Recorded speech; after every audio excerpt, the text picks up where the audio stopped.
Жүсіп пайғамбар қиссасы. Дария бұлақ. Керуен ұзақ жол жүріп, бір дарияның жағасына келіп тоқтады. Мысыр шаһарына дейін жарты күндік жол қалған еді. Мәлік: Жүсіп балам, бұл жер Дария бұлақ деп аталады. Керуен шаһарға кірерден алдын бір күн осында аялдайды. Жол азабы, көр азабы. Бүгін мал мүлікті реттеп, жүктерді түгендеп, түйелерді суарып, жуынып шайынамыз. Ертең Мысыр халқы бізді қарсы алғанда шаһарға сән салтанатпен шеру тартып кіруіміз керек. Сен де жуынып шайынып, киім ауыстырып ал деді. Жүсіп жұрттың көзінше жалаңаштанып шомылуға ұялды. Тәңірісіне сыйынып: «Уа Құдайым, мен жуынып болғанша тәнімді бөтенге көрсетпе» деп дұға қылды. Жаббар хақ дұғасын қабыл етті. Жайынды шақырып: «Әй жайын, Жүсіптің жалаңаш денесін жап, әуретін басқаға көрсетпе» деп бұйырды. Сол сәтте дариядан ірі балық шыға келді. Жүсіп шомылып болғанша ол құйрығымен қалқалап тәнін бөтенге көрсетпеді. Бұйрықты мінсіз атқарған соң жайын да Алладан ақысын сұрады. Ол: «Уа 18 мың ғаламның падишасы, Жүсіптің құрметіне менің ұрпағыма кие дарт. Балық тұқымында ең мерейі асқағы біз болайық. Қияметке дейін атымыз өшпесін» деп тіледі.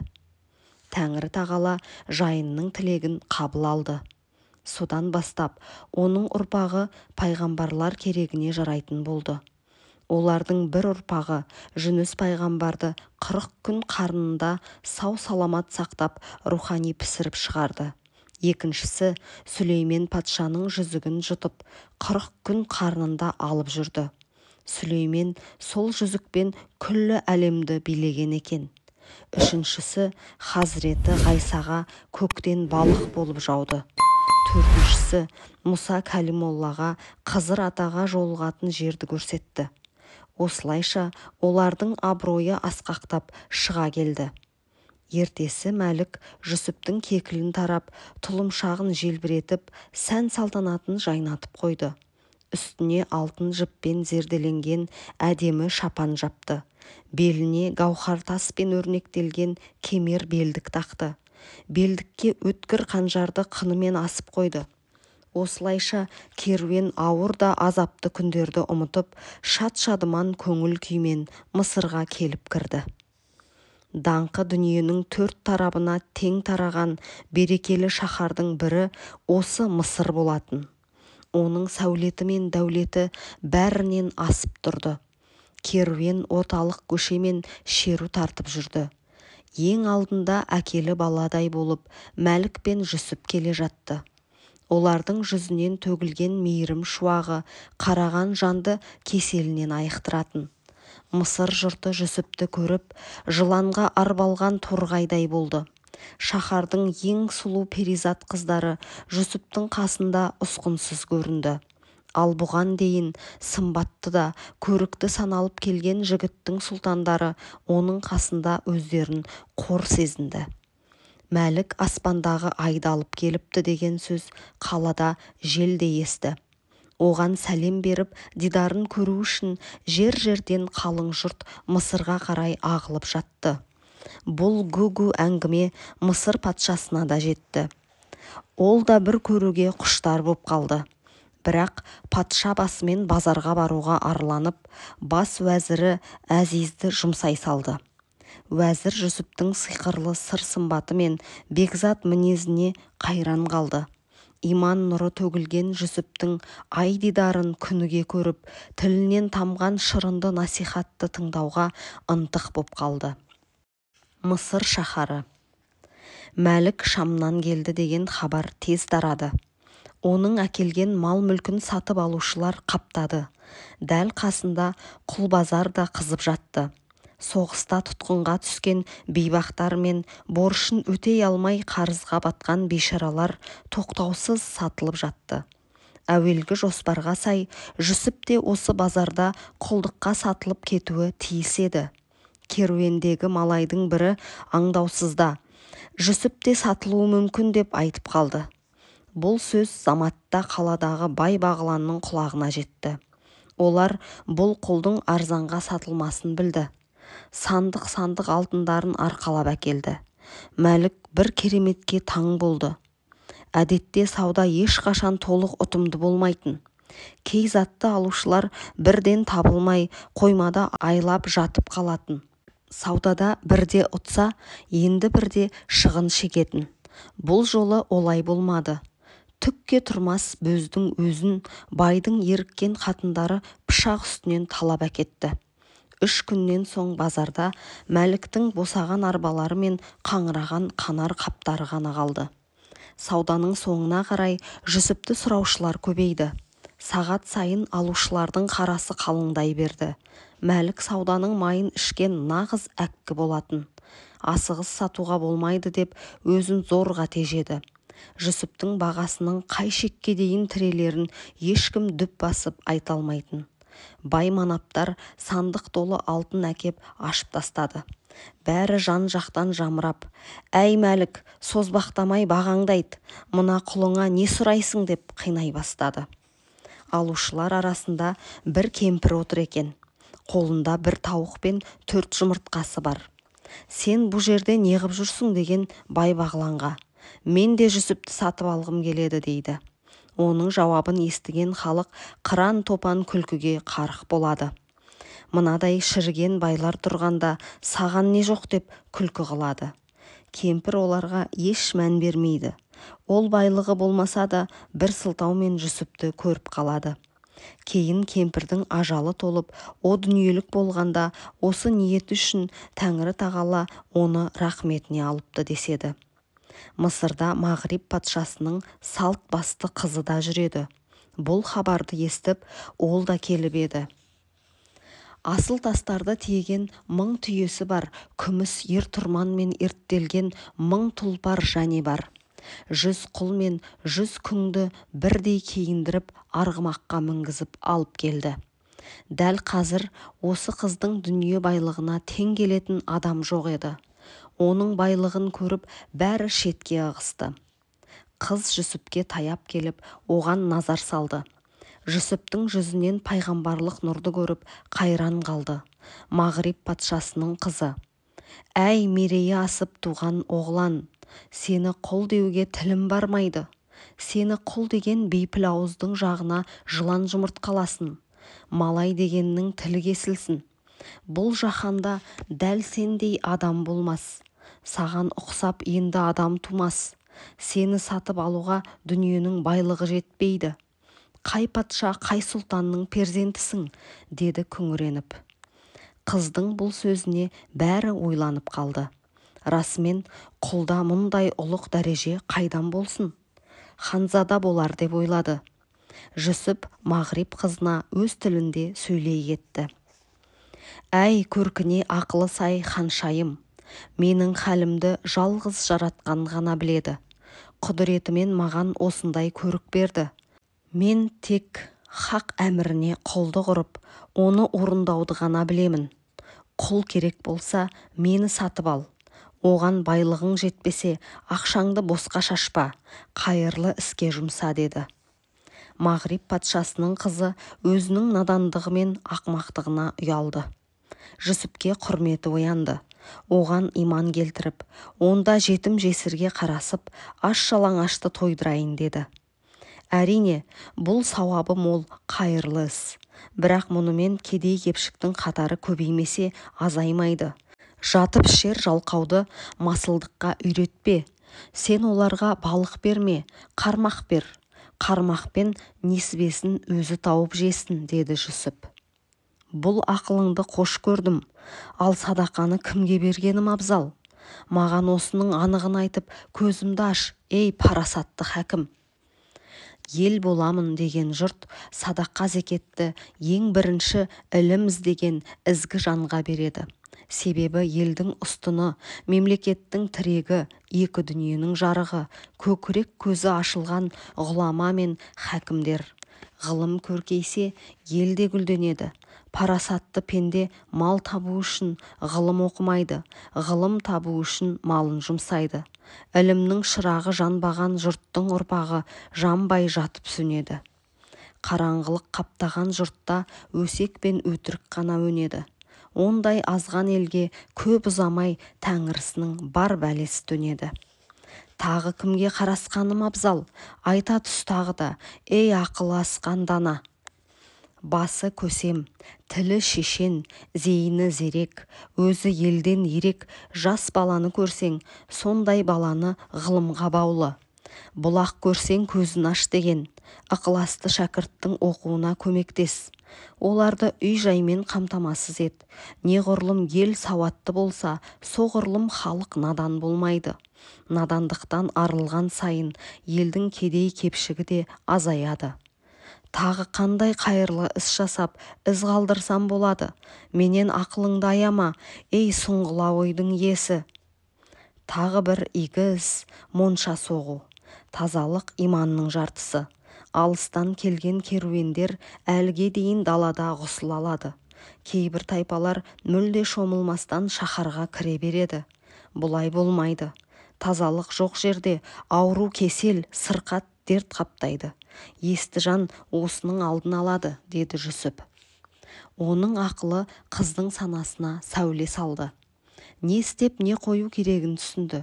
Еліне қайтып, өмірінің соңына дейін жиған терген бар байлығын ілім жолына сарп қылды. Содан бастап Мағриб жұрты қайырымды, ізгілікті елдің тұрғындарына айналыпты. Мәлік мынадай кереметті көріп, Жүсіпті бүгін сатпаймын деп шешті. Сөйтті де, бұл құл бүгін сатылмайды деп сұраушыларды таратып жіберді. Онсыз да олжаға молыққан Мәлік риза боп үйіне қайтты. Үйіне келген соң Жүсіпке зәулім сарай салдырды. Сыртын алтынмен аптап, ішін күміспен қаптады. Жүсіпті үлдемен бүлдеге орады. Бірақ Жүсіп дүниенің рахатына көңіл бөлмеді. Алтын табақпен ас әкелсе де шақтап қол созды.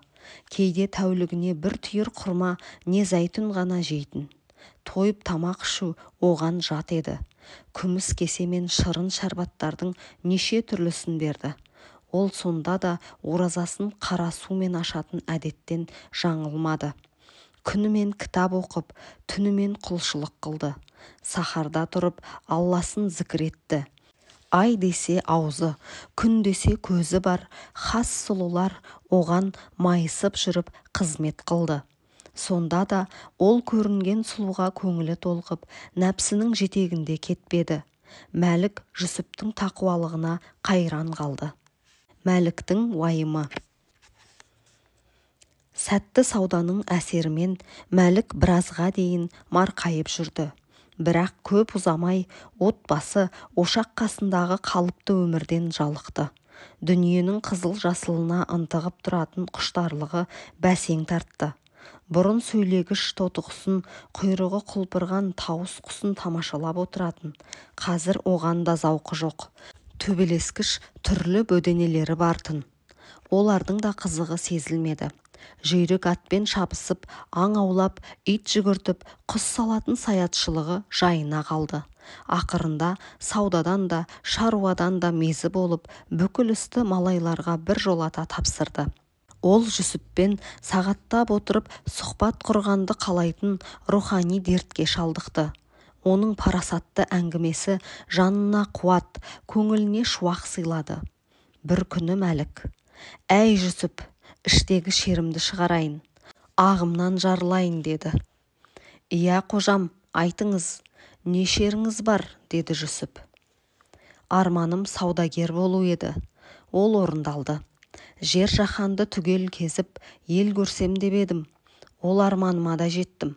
Табаным тимеген дала, қыдырмаған қалам қалмады. Жасым 40-тан асты. Бағым артып, дәулетім тасты. Байда, бағлан да менімен жолдас болуға таласатын жағдайға жеттім. Тінекейдей тектіні де, күнекейдей көріктінде қаласам сатып алуға малым жетеді. Бәрекелді, бұдан артық не керек?» деді Жүсіп бірден ашыла кетпей. «Не керегін өзім де білмеймін. Бір дел сал күйдемін. 40 жасты еңсерген сіздей аптал ағалар не керегін айтпаса балалығы қалмаған 16-ға толмаған біздер не ақыл айтамыз деп әдеп сақтап үнсіз қалды. Жоқ Жүсіп, олай деме. Сен тегін жан емессің. Жас та болсаң бас болған ақылды азаматсың. Өзіңнен басқаның бәрін соқыр санама. Сапарда жүргенде біз де талай хикметке қанықтық. Тағдырым сенімен тоғысқалы жан жүрегім ауысып кеткен сияқты. Мен қазір мүлде басқа адамға айналдым. Сонда қалай? Бұрын дүниеге құштар едім. Құштарлық іштарлықты қоздырды. Біреудің аты тұрмақ, иті осса да шеке басым тырысып қалатын. Бұрын мына үйден қонақ үзілмейтін. Ақындар менің байлығым мен дәулетімді мақтап айтысатын. Оларға ат мінгізіп, шапан жауып, уыс-уыс теңге таратумен атақ шығардым. Арпа берген кісіге есек үйір демекші. Ала тұяқ қудың бәрі менің үйімнен шықпайтын. Бір күн мақтау естімесем мазам қашып, ауырып қалатын күйге душар едім. Үлкен шаһардың керуен сарайына тоқтағанда ең қымбат жезөкшелермен ойнас қылып жатушы едік. Елге келсек ит шайқастырып, бөдене төбелестіріп, баланың тірлігін қылыппыз. Сол кезде бұлардан асқан қызық жоқтай көрінетін. Қарап тұрсам, соның бәрі бекер екен-ау. Қазір сұлу әйел көрсем бұрынғыдай нәпсім қозып тұрмайды. Надандықпен өткізген күндерім есіме түссе өлгім келеді. Артымызда ғибрат алар ізде жоқ. Осы күні біреу бетіме мақтаса, жерге кіріп кете жаздаймын, деді саудагер. Ер азамат қырққанда бір түлейді деуші еді. Сол осы екен ғой. Тәубе қылмай, сауда қылғаннан сақтасын деген екен алдыңғы абыздар. Енді Құдай қаласа, саудаңызбен шаруаңыз басқаша дөңгелейтін болады. Нәпсің тарылса, пейілің кеңейеді дейді. Енді кеңіген пейіл мен пақырларға қарасып, жетім жесірдің қамын жерсіз деп үміттенемін. Рас айтасың, Жүсіпжан. Сен көкірек көзімді аштың. Енді сені құлдыққа сата алмаймын. Жоқ Мәлік, мені сатуың керек. Неге? Себебі ағаларыма Мысырдың базарында құлдыққа сатамын деп серт бергенсің. Сертке берік бол. Ертең мені сатқан соң, сол куәлікнаманы маған бересің. Құдықтың басындағы куәлікнаманы айтамысың? Жарайды, солай етейін. Ол бір. Екінші себебі, бұл оқиғалар Тәңірімнің маған жазған тағдырының ішінде өтіп жатыр. Оның хикметі толық ашылған жоқ. Сондықтан сынақтан сүрінбей абыроймен өтуім керек. Ұлық Алла мені құтқарамын десе, саған кіріптар етіп қоймайды. Саған құл етіп беруінде бір хикмет бар. Бірақ біз әлі соңғы мұратқа жеткен жоқпыз. Мен тағдырыммен жекпе-жек шығудан қорықпаймын. Қандай тағдыр, қандай сынақ, деді Мәлік басын шайқап. Қанша ойланса да хикметін ұға алмады. Жүсіп, мен пайғамбар тұқымынан тараған ұрпақпын деген кезде Мәлік селк ете қалды. Өзімде солай топшылап едім. Құдайдың назары түскен тұқымнан болмасаң, осынша кереметке ие боп жүрер медің? Мен саған иман келтірдім. Қолыңнан келсе, маған хикмет ілімін үйрет. Мен де жүректегі ой құлағын ашайын, надандықтан қашайын деп Мәлік сол жерде серт берді. Сосын тағы да сөз алып. Жүсіпжан, бір уайым көңілімді жегідей жеп жатыр. Ол не қиындық, деді Жүсіп жаны қалмай. Сені 9 бақырға сатып алдым. Енді сол ақшаға қайта сатсам, қадірің болмайды. Тегін берсем қор боласың. Ертең сені қалай сатамын? Сенің құныңды, бағаңды қайтып өлшеймін, деді. Жүсіп ойланып отырды да, онда былай болсын. Таразыны базардағы орталық алаңға қойдыр. Таразының бір басына мен отырайын, екінші басына салмағымды басатын алтын қойсын. Кімнің алтыны ауыр келсе, сол мені иеленсін, деді. Мәлік, о Құдай-ай, сол да сөз болып па? Түк емес қой, 2 пұт алтын деген. Сен Мысырдың жұртымен ойнаған екенсің. Бұл саған байының өзі дірілдеп зорға жүретін кенған емес. Бұл перғауындар мекені. перғауындардың өлген соң жататын молаларын көрмедің бе? Төбесі көктіреген ұшпырышты бір моланы 100 жыл соғады. Сонда да бұл елдің байлығы бір мысқалға да кемімейді. Мысырдағы ең бейшара деген кедейдің итінің басына Құдайдың құтты күні іркіт төгіліп жатады. Көшедегі балалар күміс асықтармен ойнайды. Ләңгісін қорғасыннан емес, алтыннан құйдырады. Шынжыр балақ, шұбар төс ұлықтар былай тұрсын. Базардағы байы жоқ, жесір қатынның өзі-ақ сені сатып алуға шамасы жетеді деді.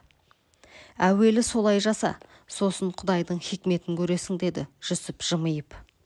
Мәлік ішінен бұл не хикмет болды екен деп ойланып қалды.